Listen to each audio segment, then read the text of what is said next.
Hello, welcome to episode 4 of the Road to Graduation and Greatness. I am back with Sakena Whilby, licensed professional counselor. Sakena, how you doing today? Very good. Excited to be here. Excited. Thank you so much for coming. Of course. Thank you for the great conversation for episode 3. Yeah. And we are here again with Project Men at their conference discussing mental health. And we're here at Coconut Creek High School with their amazing football team. How y'all boys doing? Clap it up, clap it up, clap it Love up. this energy. I love it, I love it, I love it. So episode 3, the last episode, we had a conversation about my story, about the people around me that inspired me and encouraged me to really reach new heights and to go beyond the circumstances that a lot of people around me were in. Yeah.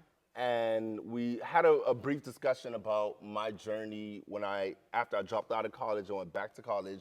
Obviously, there's a lot more to unpack on that. There's a lot more things to say on that. However, we had to cut it short.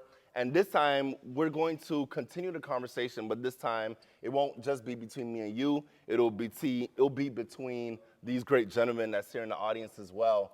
So again, clap it up if you're excited. Clap it up if you're excited. Okay, and so we're going to have a conversation about the importance of stepping outside of your comfort zone. Yeah. And there's a quote that I love that I actually learned from my brother David that I love, and it sticks with me to this day. And it's the comfort zone is a beautiful place. Nothing grows there. But nothing ever grows there. Nothing grows there. Y'all boys heard that? The comfort zone is a beautiful place, but nothing ever grows there. And I'm going to start by asking you a question, and then we're going to jump to the audience. So why is it that nothing ever grows or rarely grows in the comfort zone? Yeah, it's a great question. You hit on it last episode, and it's that whether you think you can or you think you can't, you're correct. Right? That was the essence, right? You said once I decided to go back to school and I got 5 classes, I ended up succeeding, right? And I think it's because outside of the comfort zone, you are pushed beyond what you think that you can actually do. And I think if you believe that you will rise up and make it, you tend to be correct. And if you believe that you won't, then you won't. But the comfort zone, outside of the comfort zone, that's the test of figuring out what it is, right? And I think about you, where you are right now, and I'm thinking about a picture that I have of you. Crazy, right? You brought a picture with Yeah. So this is Jeff. I know he talks about like college, but this is like around this age. He was a freshman, right? Around a freshman in high school. Do you remember this picture? And I think about comfort zone because you were a model in this picture, right? Yo, I feel like she low-key flaming me. No, I'm not. But this is definitely like, if we think about outside of your comfort zone, I'm thinking about this picture and the person who was little here, right? So talk to me about stepping outside your comfort zone here and in life. And I want to talk to the young men as well about stepping outside their comfort zone. Okay, so. I should pass that picture around. Yeah. Let me pass it around. Bet. Yo, Go ahead. Okay, that's funny. Okay, so all right, boys, I want y'all to lock in. Was this you said 9'3"? I don't even remember. This is you in 9'3"? I don't remember. It might be. Yeah, I was a Zoe. That boy was wearing church shoes to play basketball. That's how much of a Zoe I was. Oh God, that's hilarious. I love that they're interested. Talk while they're interested. No, I want them to be locked in. All right, y'all boys, lock in. Okay, so I think that was a very interesting question when speaking about the comfort zone by tying the question of your comfort zone to whether you think you can or you think you cannot, you're right. You're right. So here's the thing. If you only stay in your comfort zone, then that means you have a belief that the only way to succeed is if you do things that you are comfortable doing. So here's the problem with that mindset. If you believe that you can do something and you believe that you cannot do something at the age of 15, where you haven't graduated from college, you still live with your parents, you make no money, you have very limited education, and you believe that you cannot do something, at the age of 15, there's a good chance that you might be right. But if you have that same belief at the age of 25, that I only could do what's in my comfort zone, but you're in a different position, but you still have the same limiting beliefs that you had when you were 15, then you're way off the wrong path. And if you have that same exact mentality that I only could do what I'm comfortable doing, and you have that same comfort zone that you had when you were 15 at the age of 35 and 45 and 55 and 65 There you go. and 75, then guess what? That's a travesty. Yeah. That's a tragedy. Yeah. And when you step out of your comfort zone, you are literally telling yourself, I believe in you. Yeah. You're looking in the mirror that's and you're fair. saying, I believe in you. Yeah, yeah. All right? Yeah. So I want to come to the audience, talk to the good people. Well, first of all, I would like to say thank you to y'all two for coming up here and giving us this time to educate us of what y'all are doing. So let's give them a round of applause. Everybody.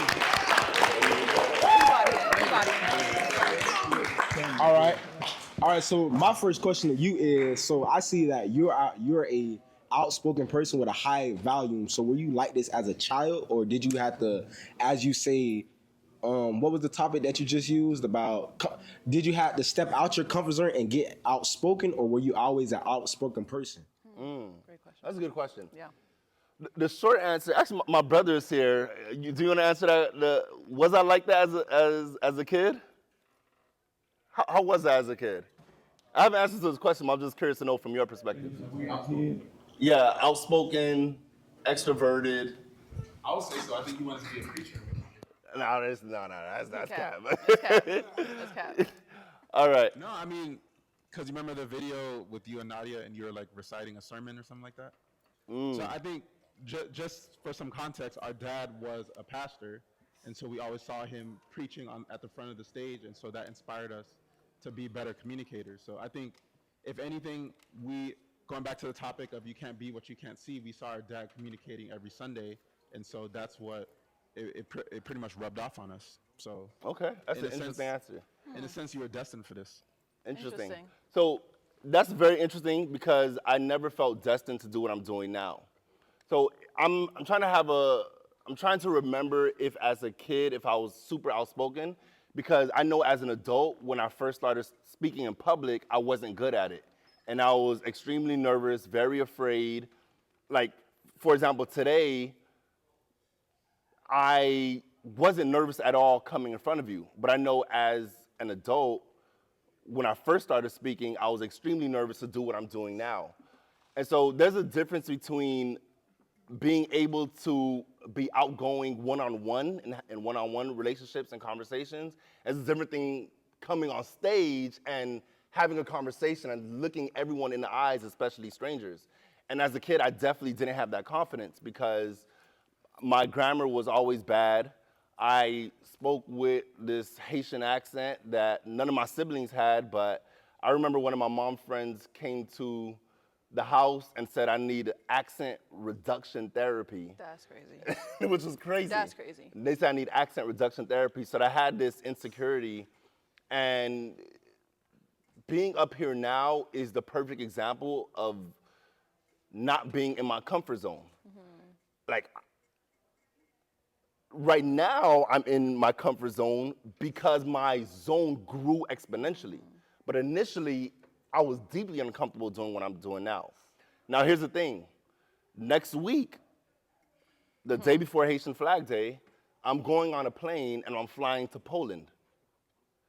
And I'm flying to Poland to speak to a whole bunch of people who don't look like me, who I'm sure they speak English, but they also speak Polish.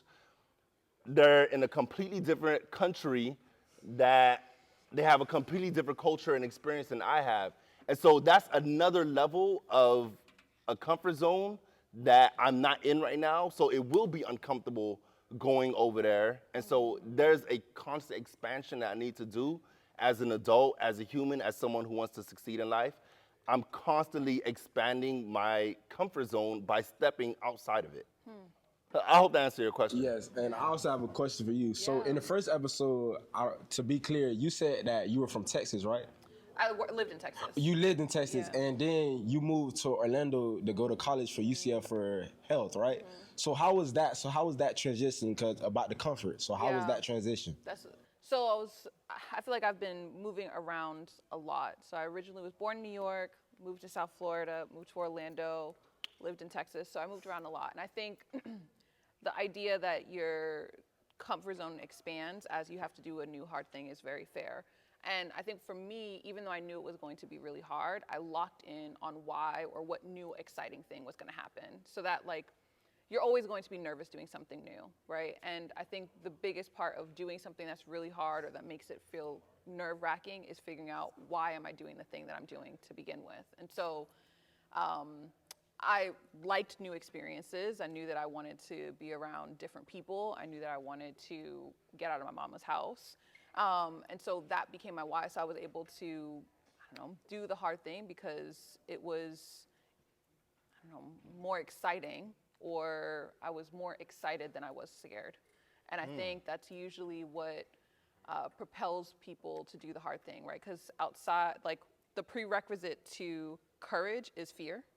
And so I knew I was like, I'm going to be really nervous doing this thing, but I know that at some point I have to be courageous. And then on the other side of that is me having some sort of enjoyment. So yeah, I think that's the mindset I had to lock in on.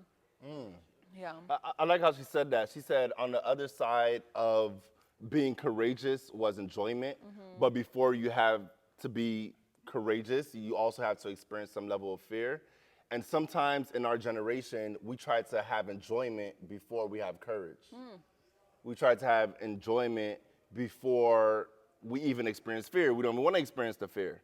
And so we want enjoyment to be the first step, when in reality, many times enjoyment is the last step. And sometimes you don't experience enjoyment at all. Yeah. Because once you get to that new level, you realize that there's other challenges. I think that's a fair piece though, because a lot And of, as you're saying that, I want the mic to get passed to someone else who wants to speak. yeah, I think it's a fair piece though, that a lot of times people don't want to experience the fear because sometimes people don't know that they can get to the other side of it, right? And I think that you have to develop the skills of being able to prove to yourself that you can do hard things, to do hard things. And if you don't have that skill or you don't know that yet, then it is, I don't know, a more knee-jerk reaction to chase the enjoyment and not know that fear is part of the process. So before you answer, what is one skill we might need in order to do the hard thing? Discipline. Ooh. Wait, time out. Y'all boys heard that? I'm going to ask it again because there's Yeah. some person who might not have heard that. Yeah. What is one skill we need in order to do the hard thing? Discipline. Oof. Discipline. As you do. They want you to say it like at a rhythm so they can. All right. Discipline. Discipline.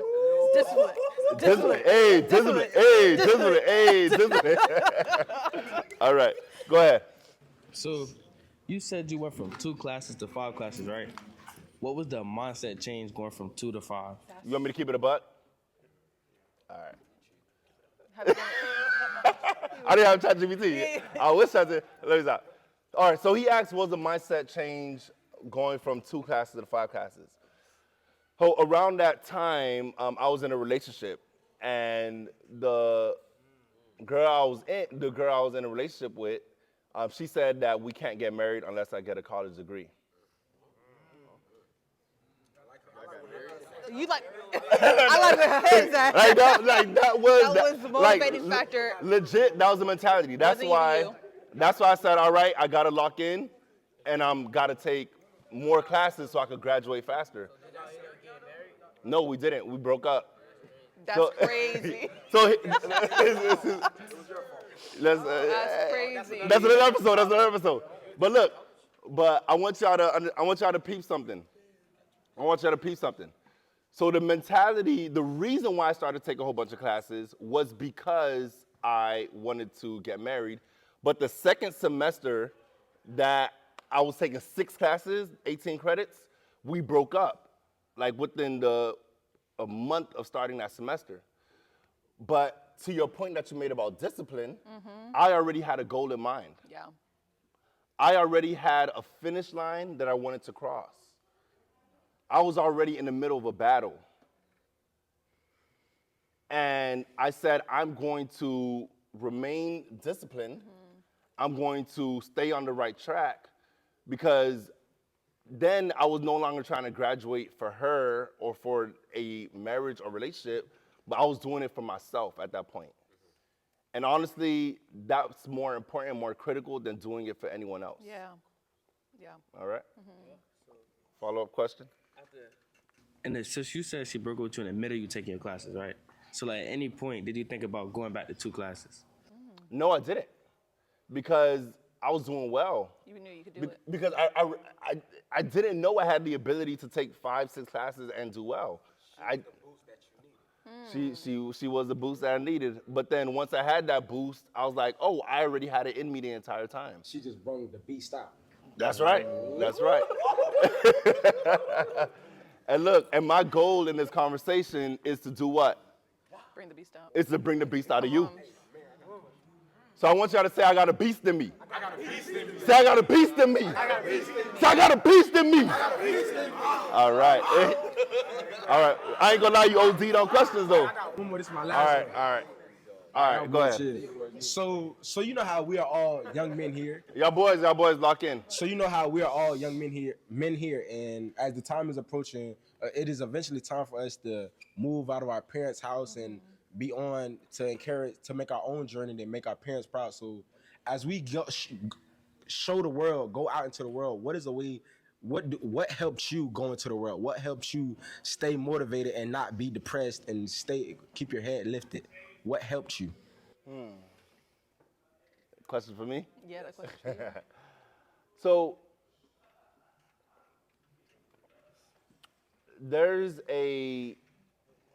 you ever sat down on your bed at night and you ask yourself, why am I here?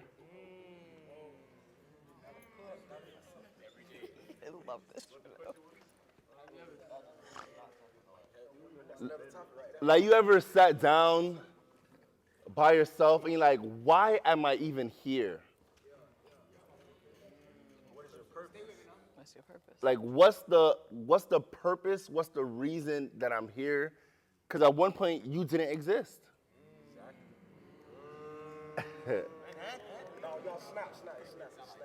And I remember when I was your age, I used to think about that a lot. And I'm like, the fear of death, of going from existence to non-existence, was something that haunted me.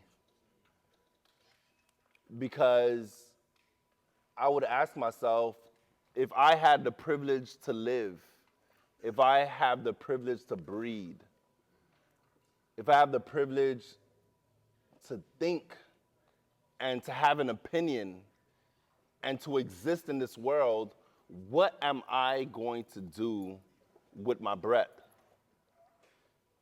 And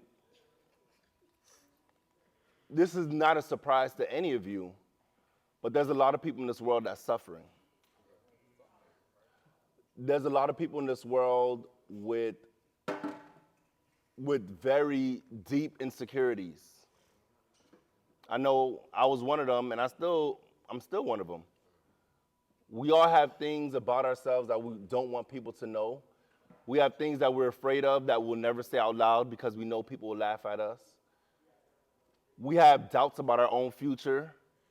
We look at some of the adults in our life, and they're not doing anything, and it looks like you might go, people tell you that you look just like them and that you're gonna go down their path. We all have those fears and doubts. And the reason why I started off with the question of you sat down in your bed and you asked, why am I here? And now I'm answering your question is because one day I started watching a video called What Does It Mean to Be Human? Because having that question of existence is uniquely a human problem. Ants are not laying down at night thinking, why am I here? Dogs are not doing that. Gorillas are not doing that. Humans are doing that. And so I was watching this video, what does it mean to be human? And part of what it means to be human is the part of what separates us from any other creature, any other thing that's alive, is that each and every one of us have something called intrinsic worth and intrinsic value. What does that mean? So you know how much a brand new BMW costs? Let's say 75,000. Why does it cost 75,000? Because the BMW. Huh? Because of the name, because of the brand. What gives the brand its name and its value? It's background, it's history. Yeah, it's history. How people see it. What it's done. How people see it. The thing that gives a BMW its value is how other people see it, how other people view it. Because so many people want it, it makes it more valuable. The reason why a BMW costs a lot of money is because of us. We determined that it's worth $75,000. If everybody today said we're no longer going to buy BMWs for $75,000, we think it's only worth $40,000, then the value is going to. So a BMW have extrinsic worth and extrinsic value. Its value is determined by outside forces. Its value is determined by outside opinions. As humans, we have intrinsic worth and intrinsic value. That means our value is not determined by anyone else's opinion.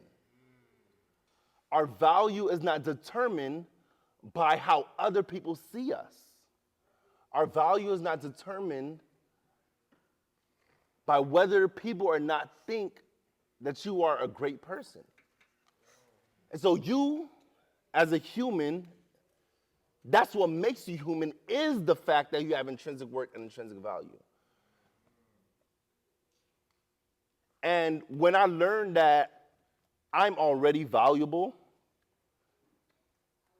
and I don't have to get rich to be valuable, I don't have to be friends with celebrities to be valuable, I don't have to go viral to be valuable, that I'm already starting out of a place of value, I said there's no way I could ever give up.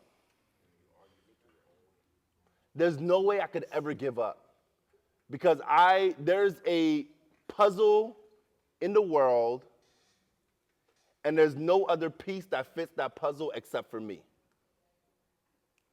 And if I don't step into that spot, then it will remain dark and blank for all of eternity.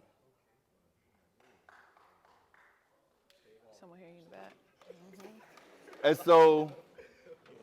And so for you, I want you to ask yourself, do you want to fill that puzzle piece that only you can fill? And that's why I won't give up. That's why I always keep going. Yeah, that's solid. All right. I'll take one more question before we close. Go ahead. We can pass to the gentleman. All right. One last question. Well, it's kind of like a couple of them. It's on, right? Yeah, it's on. All right, it's kind of like a couple of them, but like, my first question is like, you got into a relationship in college, like. Yes. All right, so like. He was stewing on that question. That's all right, but but like, what made you like want to become a public speaker? It's like it's a lot of majors out there, so like, you you said when you started, like you was pretty nervous when you were speaking in front of people. So what really made you major in that? That was really my question. Yeah, that's a good question. And as I'm thinking about the question or the answer, or as I'm answering the question, I want you to think about closing words. Okay? So I started off as a business major, and I'm not gonna lie, I didn't like doing math. Well, I didn't want to take any math classes, all right? And part of the reason why I wasn't doing well is because I was taking a bunch of classes that I had no passion or desire being in. And that's part of the reason why I decided to switch majors, but then specifically communications, because I didn't major in public speaking, I majored in communications. The reason why I chose that, in part, there's a lot of different reasons, but the one I'm gonna share right now is regardless of what you do in life, you will need to communicate well. Regardless of what you do in life, you will need to communicate well. You're like, oh, I want to make it to the NFL. Guess what they do at the end of every game? They get interviewed, they speak. When they are negotiating a contract, yeah, you have an agent, but when you are getting interviewed in order to see if the team is going to draft you, what is an interview? An interview is a conversation. That's communication. If you start a business and you want people to buy your product, you want people to use your service, you need good communication skills because you have to communicate why they should buy your product versus anyone else's product. And so I realized that communication is the central skill that you need if you want to succeed in life, regardless of what you do. And that's part of the reason why I chose communications.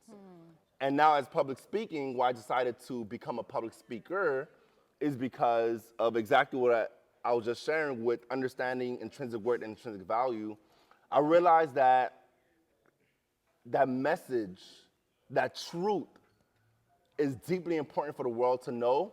And if I'm not good at communicating that message to a wide audience, then it wouldn't spread as fast. Yeah, I can have a one-on-one conversation with people and tell them, but it's more effective if I share it with an audience like this for the world to hear that message. Because I believe if people listen and learn and take hold of that truth, then I believe that there's absolutely nothing that can stop them. And that's why I decided to get into public speaking. Yeah, yeah, love this. Yeah, yeah. I good stuff, good stuff. I want to thank Professor Noel for at least opening the conversation of how to step out of your comfort zone, number one, acknowledging that nothing grows inside of it, and talking through his own perseverance of being unwavering in whatever he's been doing in order to get to where he is. Because it feels like these conversations, really being able to see someone who's been able to be successful and do what you're doing, is a roadmap on how to, on the road to greatness, right? On how to get there and how to be successful. And so I appreciate it. Let's clap it up for him. And thank you so much for leading this conversation. Yes. Yeah.